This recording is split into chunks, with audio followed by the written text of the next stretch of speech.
வணக்கம் நண்பர்களே. கனிமொழி எம்பி முதல்வர் ஸ்டாலினுடைய சகோதரி சட்டசபை தேர்தலில் தூத்துக்குடி, திருநெல்வேலி அந்த பகுதிகளை சார்ந்த ஏதாவது ஒரு சட்டமன்ற தொகுதியில் வெற்றி பெற வேண்டும், போட்டியிட்டு வெற்றி பெற வேண்டும், மாநில அரசியலுக்குள் தாம் நுழைய வேண்டும் என்று அவர் விரும்புகிறார். அவர் விரும்புகிறார் என்பதை அவரே எடுத்து சொல்லியிருக்கலாம். அதையும் கடந்து இப்போது வெளிப்படையாக நாடார் சங்கங்கள், நாட்டுப்புற கலைஞர்கள் சங்கம் அப்படின்னு ஒரு சங்கம், இவர்களெல்லாம் அந்த கோரிக்கையை வலியுறுத்தி கொஞ்சம் டிமாண்ட் வைக்கிறாங்க. இப்போ கிட்டத்தட்ட இறுதி வேட்பாளர் பட்டியல் வரப்போகிற நேரம் திமுகவுக்கு. இந்த நேரத்தில் கனிமொழியை சேர்க்கிறதா வேண்டாமா, விருப்ப மனு கொடுத்துருக்காங்க, கொடுக்கல, அதெல்லாம் வேறு விஷயம். ஆனால் இந்த அம்மாவை சேர்க்கறதுனால நமக்கு என்ன, சேர்க்காமல் விட்டால் என்ன ஆகும், இது மாதிரி ஒரு தர்ம சங்கடமான சூழலில் ஸ்டாலின் தவிக்கிறார். ஆனால் ஸ்டாலின் குடும்பத்தில் கடும் எதிர்ப்பு.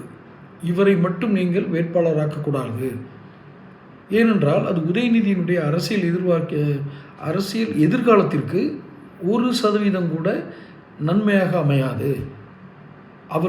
அவரை நோக்கியே இந்த கவனங்கள் திசை திரும்பும். கட்சியினர் கூட அவரைத்தான் ஆதரிப்பார்கள். அதுவும் ஒரு குறிப்பிட்ட சாதியை சேர்ந்தவர்கள், நாடர்கள், அவரைத்தான் மீண்டும் ஒரு உயர்ந்த இடத்திற்கு கொண்டு நினைப்பாங்க அரசியலில். மிக முக்கியமாக முதல்வர் பதவி என்பது உதயநிதிக்கு கனவாகிவிடும். இவர் கனிமொழியை நீங்கள் அரசியல் கொண்டு வந்தால் இத்தனை அழுத்தங்களும் குடும்பத்திலிருந்து வருகிறது. ஆனால் சேர்க்காவிட்டால் வெற்றி மிகப்பெரிய தாக்கத்தை உண்டு செய்யும். ஏற்கனவே சகோதரனை பகைத்தாயிட்டு இனி சகோதரியும் பகைச்சு, யார், மதுரையில் இருக்க அண்ணன் அழகிரி அவர்களே அவர் எப்போதும் பகைச்சிக்கிட்டாரு.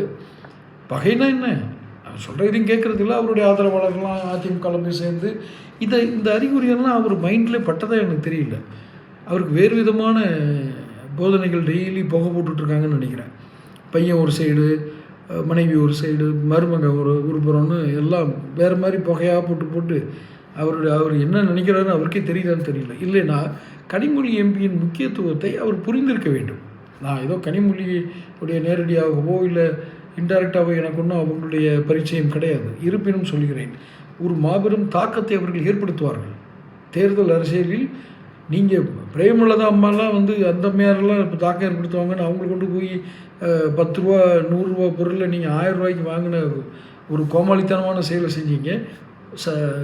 எந்த இடத்துலையும் பிரேமலதா அம்மையாரை விட கனிமொழி குறைந்தவங்க இல்லையே. அரசியல் அனுபவமோ தேர்தல் கள அனுபவமோ ஒன்றும் குறைஞ்சவங்க இல்லையே. பிறகு ஏன் இந்த ஒரு கனிமொழி அம்மாவை தவிர்த்து வைக்கணும்? தவறை திருத்துவாரா ஸ்டாலின்? தொடர்ந்து பேசுவோம். சேனலை சப்ஸ்கிரைப் பண்ணிக்கோங்க.